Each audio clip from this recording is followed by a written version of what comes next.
From the Las Vegas Strip Studio in Las Vegas, Nevada, it's BettorCenter Live, of course, on BettorCenter.com, on YouTube at Louis Diamond, and also Facebook. I'm your host, Brad Stein. You can listen and watch the show 9 a.m. Pacific Standard Time, Monday through Friday. We do it live, 7 a.m. Pacific Standard Time on the weekends, hosted by Louis Diamond, but sometimes I make an appearance on Sunday, and that is the question. Will I be there this Sunday? Probably. That's a good bet right there. All right, today, guys, we are loaded on the show. It's football, and we have 3 sports handicappers, all professional, here to guide us, make us a little bit of money. Wow, what a Wednesday, huh? We got MAC football back. Yeah, MAC football was great. I got to watch the Ohio Central Michigan game. Started out for the first 6 possessions, all touchdowns, and then Central Michigan won on defense. Of course, defense wins championships. All right, guys, let's welcome those 3 professional handicappers, plus Paul Bovi, who will be joining us a little later, and Tony Cusimano, the man on the street, who will be in San Francisco to help break down tonight's Thursday night football game, the matchup between the Green Bay Packers and the San Francisco 49ers. But let's take it away. Let's introduce those 3 professional sports handicappers from all over. First, we have Louis Bag of Diamonds. Then we have Chip Chirimbes and Ross Benjamin.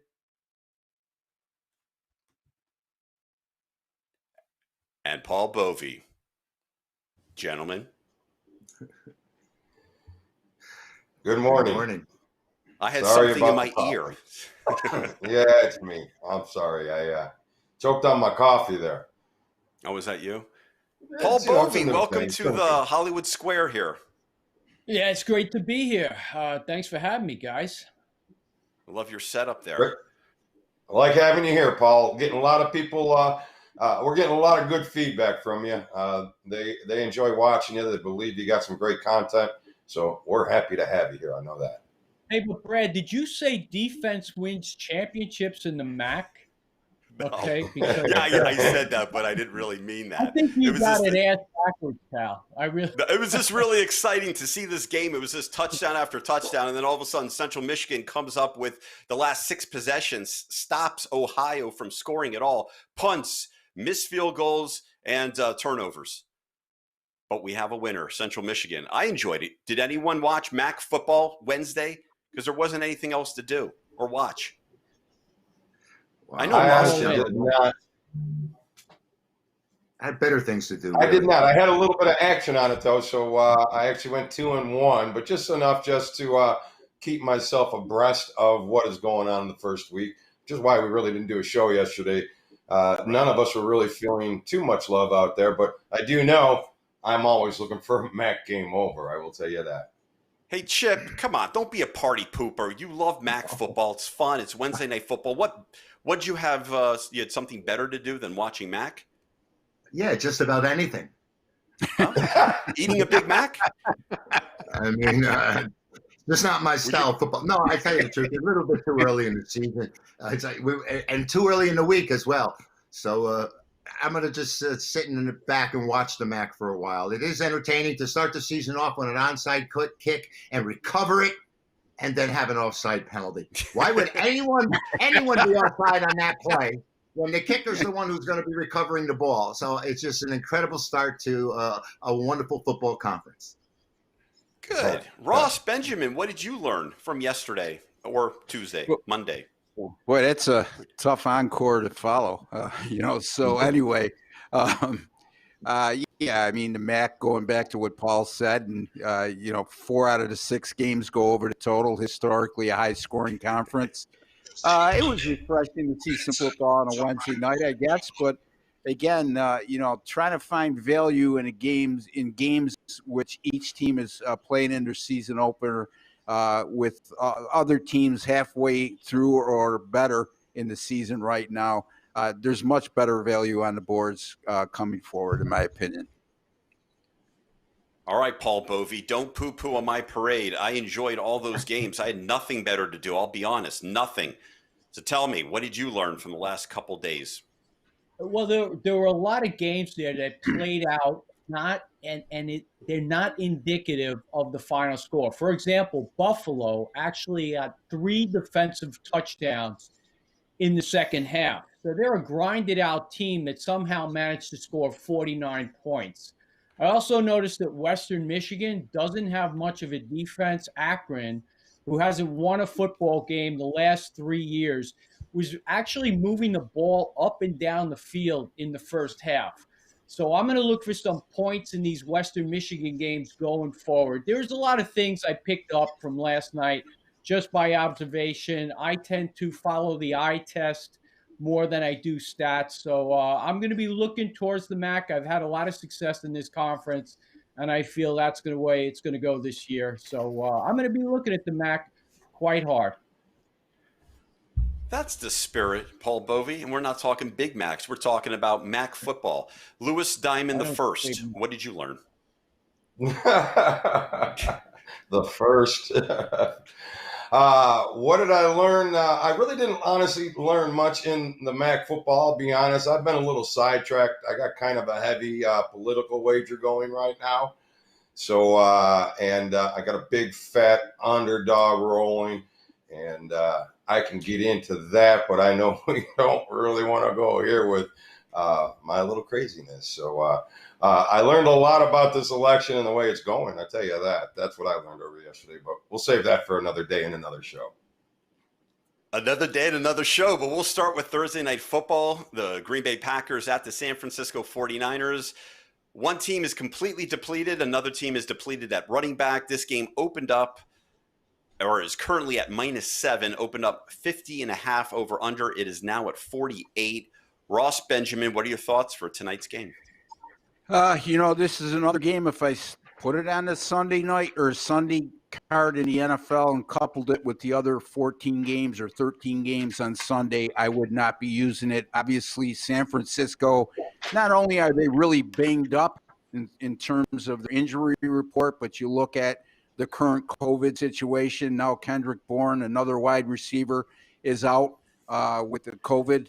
And so it leaves their table very depleted. And Green Bay laying 7 points on the road is the big ask. In my opinion, I think they still contend. The Packers are not as good as their record indicates. They've been beneficiaries of a very soft schedule. And then you got the 49ers having lost 3 of 4 at home this year, much better on the road. So very tough call. One I'm not willing to dabble into. I'm going to take a pass on this game. I'd be interested, Brad, to hear what the other gentlemen have to say. I'll tell you what, I know one guy who won't take a pass, Tony Cusimano, who's in San Francisco right now. Let's go to him and find out his thoughts for Green Bay and San Francisco Thursday Night Football. Thanks, Brad. Tony C. here, your man on the street, and I'm back in Santa Clara, California at Levi Stadium, home of the San Francisco 49ers. And boy, if we got a Jim Dandy of a matchup tonight. Thursday Night Football, NFL Week 9, Green Bay Packers at the San Francisco 49ers. This is a rematch, as you very well know, of the conference championship last year that propelled the 49ers into the Super Bowl with that big 37-20 win. So we've got a little bit of payback on the minds of the Green Bay Packers, and they're going to give them everything they've got. I guess you could say the old throw everything at them but the kitchen sink. Brad, your thoughts on this big Thursday night matchup, Green Bay at San Francisco. What do you think? Cusimano, is this really a rematch of the NFC Championship game? San Francisco doesn't have Jimmy G, Deebo Samuel, George Kittle out, a couple guys on COVID watch. The Packers don't have Aaron. Oh, it looks like he's questionable. Aaron Jones, A.J. Dillon's out, Williams or other running backs, so that's at least 2/3. But I can tell you this, the San Francisco 49ers are 0-4 this year when they give up 24 or more points, and they're 4-0 when they give up less than 24 points. Green Bay does have a great offense, maybe a very soft defense that can't get to the passer right now, can't stop the run, but there's one thing they can do is put up points, and I believe that the Green Bay Packers will be successful. 7 points, I don't know. That's not my specialty. That is Chip Chirimbes' specialty. What are your thoughts? Well, I think the last time these two played and San Francisco jumped out to that 27-0 lead in spite of Garoppolo. Excuse me. The guy's having a bad season. It just hasn't been there for me. I've seen him from day one. He hasn't looked like the same quarterback that I've seen in the past. So now they're going to Mullins. He had a great start, and then he got bombed out. They had to move him out. He's back in the starting role again. Injuries decimating this Niner team. It's hard to make a call. This number rising like this is very surprising because I believe the Niners have pretty much dominated this series, and they certainly dominated the last time they played. But with all these injuries, I don't know if it's a play. I think that, like what Ross says so many times, that if this game was on a Sunday, I would just give it a pass. So I would take the points instinctively. I don't think it's a major move by any means. Both teams coming off a big loss. Louis Diamond. I'm trying to figure out a nice segue to go Mullins for 3, because that's probably about all they're going to wind up getting up there in the Golden State. A little 3-pointer here and there, which gives me a little lean on the under, but certainly not going to take that because no running game really for either one. I don't think Aaron Jones is going to be in there. Last I heard, they were seeing doubtful. So, and even if he is in there, how effective is he going to be? So I think it's up to Aaron Rodgers' arm. Now his arm, when it goes to California, doesn't work.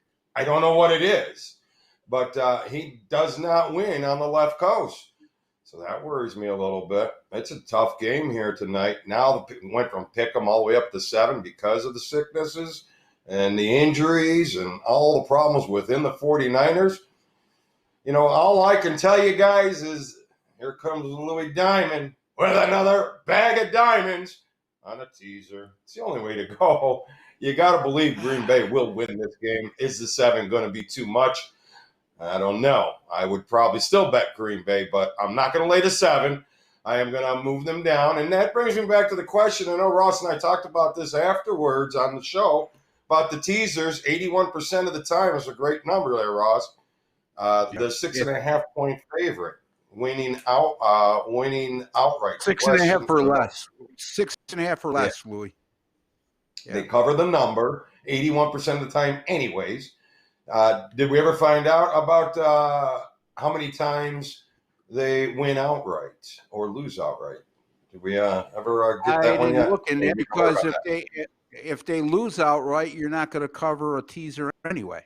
So it's a moot point. I mean, I'm just looking at the fact that you're betting a favorite of 6.5 or less down to the point in a 6-point teaser. You want to win the game straight up. So you're banking on the fact saying, I think Green Bay is going to win, but I'm not sure. So I'm going to bet it in the teaser, just hope they win straight up. I mean, if you lose the game, who cares? I mean, you're not going to – I mean, you're betting it down because you're banking on the fact they're going to win and not cover or cover.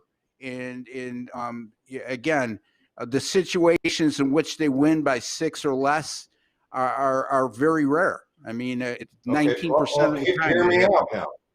Okay. All right, now hear me out. I hear what you're saying. Now hear me out.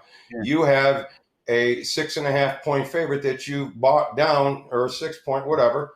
You got 81%. Now my question is how many times did they win outright versus how many times did they lose outright? Does that number go higher from 81%? Right. That's my question. Yeah. That's my question. Yeah. If that number is much higher. I see your point. At 81%, there is value in that. No, it's a valid point. But again, it's a valid point. But what I guess my counterpoint to that would be that you're banking on winning, and when you tease a team down to 6.5 or less, you're banking on the fact that they're probably, you don't like them to cover, but you like them to win outright. That's, and I can see where you're going with that point. So we're going to have to agree to disagree. So, well, basically what I'm saying is that would bring the number up a lot higher, which would make it a higher probability of playing it. So, we're trying to take the gamble out of gambling. Yeah. So we want to get the higher. It's a valid point. I guess what you're trying to say is, they could lose straight up as a 6.5 or less favorite as well. Yeah. So in any event, I don't believe in teasers. You do. So just taking it a little step deeper. Yeah. So Back to you, Brad. Back to you, Paul Bovi. 7 points. Is that too much for Green Bay to lay? Well, last week I gave out the San Francisco team total over 25.5. So after the game, I went in and ordered a Nick Mullins bobblehead doll because courtesy of Nick, we went over that total because Jimmy Garoppolo was futile until Nick Mullins came in and rescued the day for me. So we got to the 27, we got the win. But what I'm going to use here, because as was mentioned, is a receiving corps that's depleted, but Nick Mullins likes to throw short. So I'm going to throw a few props at you that I've already played. And I think what you're going to see is Jerick McKinnon be very active out of the backfield in terms of receptions. Nick Mullins' favorite receiver is Ayuk. Ayuk is out with a COVID issue, but he's going to go to McKinnon. He's going to have to throw short. So that brings me to 3 props. I think you're going to want to go to McKinnon over 2.5. Now that's juiced up to about, I played it at 169. So you're probably better off going to the 3, probably laying 10 cents. I could see McKinnon having 4 to 5. Now last week he had 3 after Mullins came into the game for those last few series. And if you look back at the Giant game, which Mullins played, and then part of the Eagle game, McKinnon was also very active. So I would recommend going over on McKinnon, over on yardage, which is 21.5 juice, probably 23.5, 24 flat. And look to Nick Mullins to have a lot of completions here. You're not in danger of the 49ers getting out to a big lead where they'll take the air out of the ball. And because they don't have those wide receivers, or he doesn't have them at his disposal, he will look to throw short.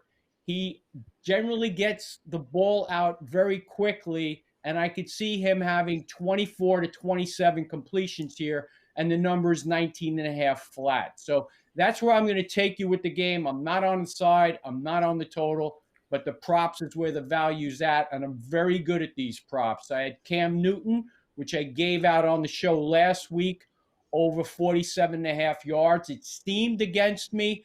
I had to wait till later in the game to get it, but eventually Cam went over the number, and we got ourselves a win.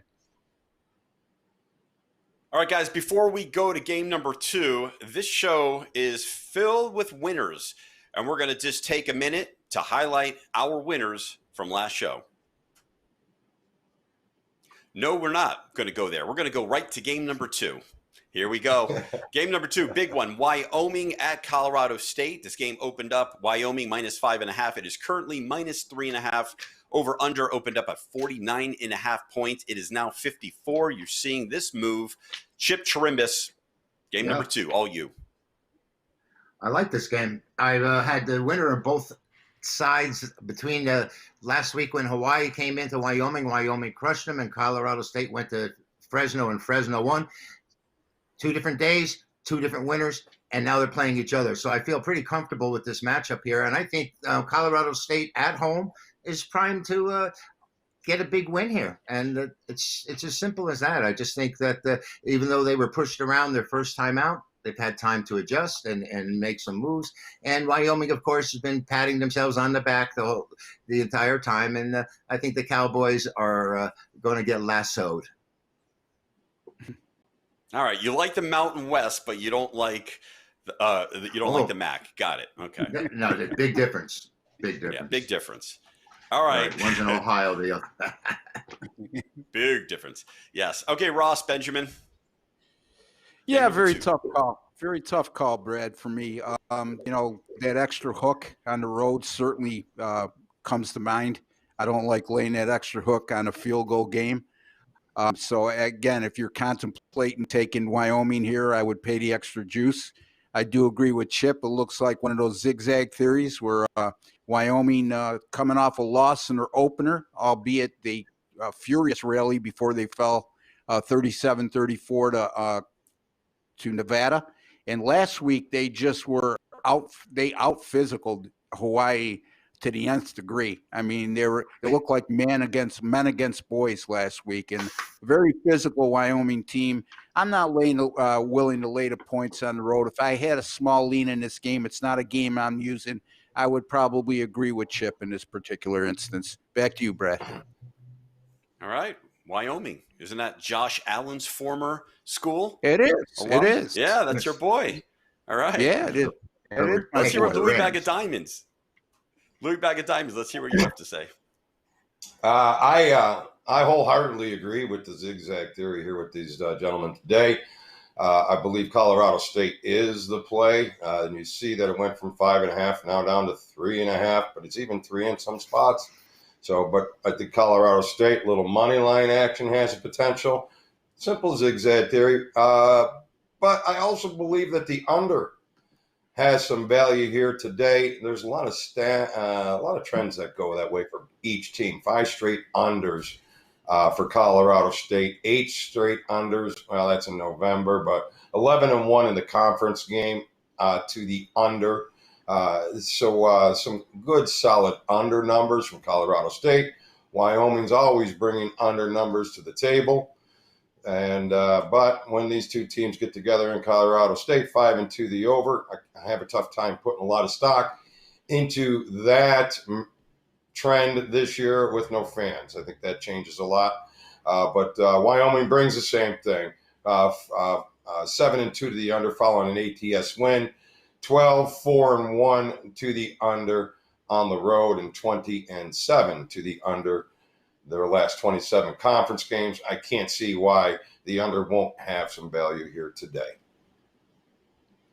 And that leaves us with Paul Bovi. I don't have a play on this game. It's too close. There were some great points brought up. Wyoming looked great last week, and they played a barn burner with Nevada. I do have a play on the next game, an opinion, but on this one, I'm going to have to take a pass. Just a little too close for comfort. Thank you for your honesty, Paul Bovi. We appreciate that. We're going to move to game number 3, and that is Utah State at Nevada with this Carson Strong quarterback. Nevada looking pretty good. Utah State struggling. This game opened up Nevada minus 13.5. It is currently minus 17.5. Watch that one move. Over under 47.5. It is now 56. Chip, why is this game moving so much? Maybe they think it's a MAC game. I'm not quite sure. But, I know that I'm not a big Utah State fan here. I don't know. I have no interest in this game whatsoever. I lean toward Nevada. I think Utah State's really, really weak this year, and otherwise, I would take the Wolf Pack and or pass. I like the other one, but not so much this. All right, Louis Diamond. Any diamonds for this game? Well, listen, Carson Strong certainly has the look of a potential NFL prospect. So I'm going to lean on a great, a kid that's looking like a pretty damn good quarterback, but he also has the team trends going behind him as Nevada has been pretty powerful statistic-wise. And, as far as 6 out of the last 7 games, covering the spreads, 5 out of 6 in the conference, covering the spread, and 20-7 against the number after having a big game from passing yards, 280 yards passing. So whenever they do that, once again, Nevada excels the following week, while Utah State, they come in terrible, 4-13, their last 17 games versus their last 17 road games versus a team with a home winning record. So they can't get up for the big game on the road, and 9-19 overall versus a team with a winning record. So they struggle versus winning teams. They are playing a winning team. I would love to hammer this over, but I'm not sure what Utah State is going to be able to bring to the game. I believe Carson Strong will have a big game. I like Nevada. 16.5 points, Ross. Is that too much? I don't think so. I think Utah State is horrible. Absolutely brutal. I mean, this is not the Utah State program that we've seen in recent years. And most notably, they lose Jordan Love, their star quarterback, who's now making his living on Sundays as a backup to Aaron Rodgers. Jordan Shelley, the quarterback, former Utah quarterback, hasn't looked very good whatsoever in the first two games. A Utah State offense in the first two contests that's averaged 10 points and 209 yards per game. That's absolutely awful. And they're going to be facing a Nevada team that's put up somewhere around 770 yards passing combined in the first two games. The only thing that bothers me is the line movement in this game sort of took a little bit of the value away from the favorite of about 2 touchdowns, and now they're being asked to cover a larger number. But I don't think it's going to make a difference. Right now, I would have to say my lean here is on the far better team in Nevada, lay the points against an offensively anemic Utah State team. All right, Bovi, you said you had a play, so play. I do. And the first number I saw on this was 14.5. I stood back. I was hoping to get a 14. I could see it wasn't going to happen, so I grabbed 15, and I'm now feeling good because obviously it's risen a little bit from there. I was a little disappointed in Nevada last week because I went to bed and played them in the second half against UNLV and played the team total over, and they bogged down in the red zone a few times, and I got the cover in the second half, but not the team total. So they owe me a little bit, and I think they're going to pay me back tonight because I feel they will get to 38 to 41 points here. Carson Strong is going to exploit this defense. And as Ross just said, the Utah State offense is anemic. They will win this game. They'll win it comfortably. Will it go over the total? It depends if Utah State can get 14 or more, because if they do, it probably will. But I'm not going that way. I'm just going to sit with my minus 15, and I'm going to look for a comfortable win. All right. Thank you, gentlemen. We move to game number 4 of the National Football League. That is the Seahawks at the Bills. Both teams coming off a win. This game opened up Seahawks minus 1.5. It is currently Seattle minus 3, over under 55.5, which is now sitting at 55. Louis Bag of Diamonds, please. Okay. Well, first off, I would think that Buffalo may be posers, and it may be showing. And this will be the game that will pretty much put the nail in the coffin for them being posers this season. But once again, Buffalo likes to drive you to the cliff and drop you off. So thinking that they may put together their Super Bowl this Sunday. And I'm not going to touch a side on this at all because the inconsistency of the Bills, and really, who have they beaten? They looked great in the beginning, but now, their ineptness is rearing its head. So I would have to say that the over is the only way to roll with this game. I did roll with it. We'll talk about that in my most interesting play in a little bit. Josh Allen starts as an MVP candidate, lately struggled. But if he can't get this going and start to put up some good numbers and, score points against Seattle's defense, I don't know. What do you think, Ross? Your team. There it is. I think it's a good spot for the Bills. I don't think he struggled. I think anybody who thinks he struggled hasn't watched the last 3 games. The problem with Buffalo right now and their struggles is on the defensive side of the ball, not offensively.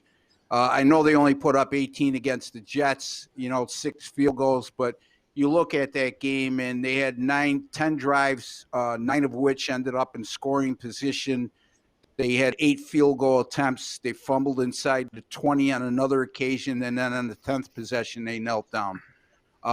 Last week, there was some adverse weather conditions in Buffalo, 20 to 30 mile an hour winds.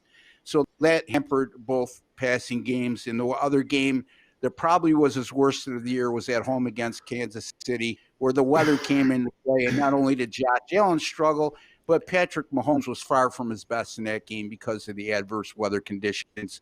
He was saved by a really good running game. So if I have concerns with Buffalo right now, it's not Josh Allen, it's not their offense, it's their defense and their inability to stop the run continually.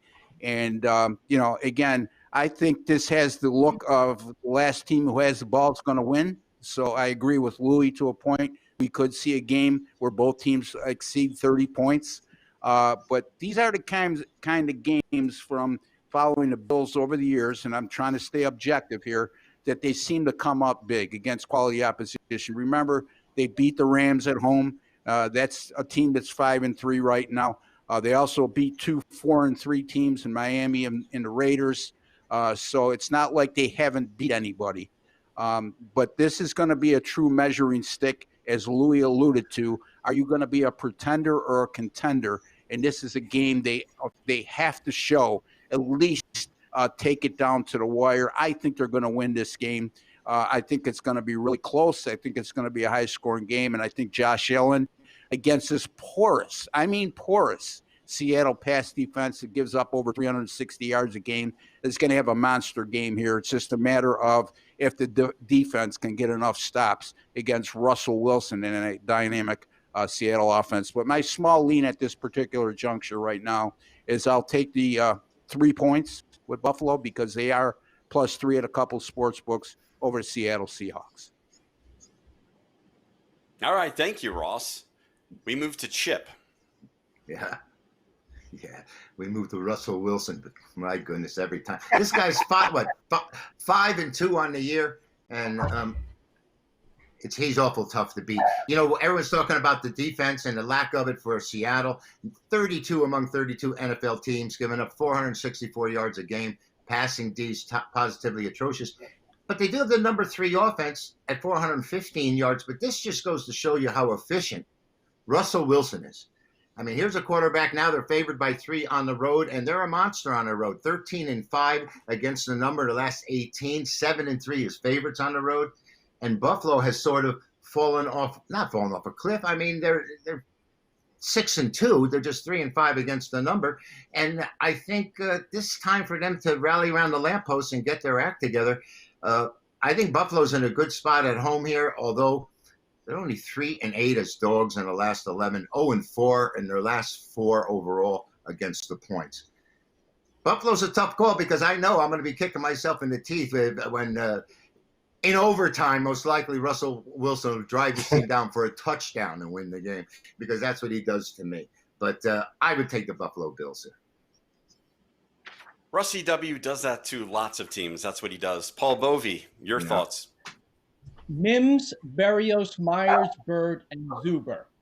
This is not a law firm. These are the receivers that the Buffalo Bills have taken on the last 2 weeks in facing the Jets, who are without Crowder and Perryman, and the Patriots last week, who were without Edelman. And as was mentioned a few minutes ago by Ross, they cannot stop the run. Kansas City went off 46 times for 246 yards. And now they have to take on Lockett and Metcalf and Russell Wilson. This defense is in decline, and they might be without Matt Milano again, who's their best linebacker. They were the number 2 scoring defense last year and number 3 overall defense. They signed a few players. It was supposed to at least be as good or better, and it's went in the opposite direction. I'm going to go with the same theory I went with last week, and that is to take the team total, but this time, instead of going against the Seattle defense, I'm going to go against the Buffalo defense and for the Seattle offense. I've played this 5 times at Pinnacle, and I'm going to probably stop because it's now juiced a little bit more than I want, but it was 27.5. Seattle is going to be in the 30s. I can almost assure you they are not going to contain this offense. But as was stated, Buffalo will move the ball. Josh Allen, I think, will have some success. He was with it without John Brown in one of those last 2 weeks, and there were some weather issues. But I think this will come down to, possibly the last possession. But I have the most confidence in Seattle posting points, and I'm going to go Seattle team total over the 27.5 and win. I like it, guys. Lots of different opinions on the Buffalo-Seattle game. Well, that's going to do it here for Better Center Live. You can watch us daily, 9 a.m. Pacific Standard Time during the week, 7 a.m. Pacific Standard Time on the weekends, hosted by Louis Diamond. Sunday, I will probably get back in this chair in this studio right here in downtown Las Vegas on the Strip to host another show. Want to give a special thanks to Paul Bovi for joining us. Of course, Louis Bag of Diamonds, Chip Chirimbes, and Ross Benjamin, and our director. Thank you, Eugene Stewart and Spotlight Film Productions, for all your help and everything that you do. You are appreciated. We'll see you.